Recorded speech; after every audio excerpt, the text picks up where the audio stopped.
Le Gabon, toujours en attente de la décision de la Cour constitutionnelle. La juridiction a en effet jusqu'au 23 septembre 2016 pour rendre son verdict. Présidée par Marie-Madeleine Moranto, cette cour est à pied d'œuvre depuis qu'elle a été saisie par le candidat Jean Ping le 8 septembre 2016. Les juges rapporteurs chargés de l'instruction examinent en effet les recours déposés et analysent les mémoires de défense des avocats d'Ali Bongo Ondimba. Nous avons fait observer dans nos mémoires que M. Jean Ping assoit sa demande sur la base, dit-il, de la copie de 174 procès-verbaux, alors que la province du Haut-Ogooué compte au total 297 bureaux de vote, ce qui veut dire que notre adversaire fonde ses prétentions sur la moitié des résultats du scrutin de cette province.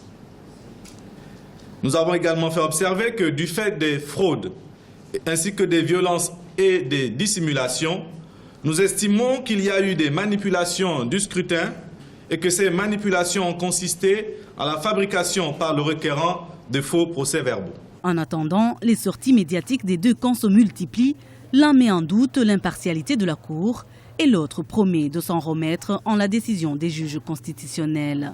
Mais pour l'ancien ministre de la Justice, Séraphin Mundunga, qui a démissionné le 5 septembre, peu après l'annonce des résultats provisoires, le recomptage des voix reste une exigence des Gabonais. J'ai perçu que si les résultats étaient rendus publics, sans le recomptage par le ministère de l'Intérieur, il y aurait de graves violences dans le pays. Et j'ai eu raison parce qu'on ne m'a pas suivi. Le 31, on a rendu public les résultats et il y a eu un carnage dans le pays. La volonté n'est pas de dire que j'accepte ou que je refuserai la décision de la Cour constitutionnelle. Je dis qu'il faudrait que la décision de la Cour constitutionnelle fasse suite à un recomptage préalable des résultats, bureau de vote par bureau de vote. Pour l'heure, la Cour constitutionnelle affirme travailler dans la sérénité. Elle espère par ailleurs donner sa décision dans les délais et là jusqu'au 23 septembre 2016 pour rendre sa décision.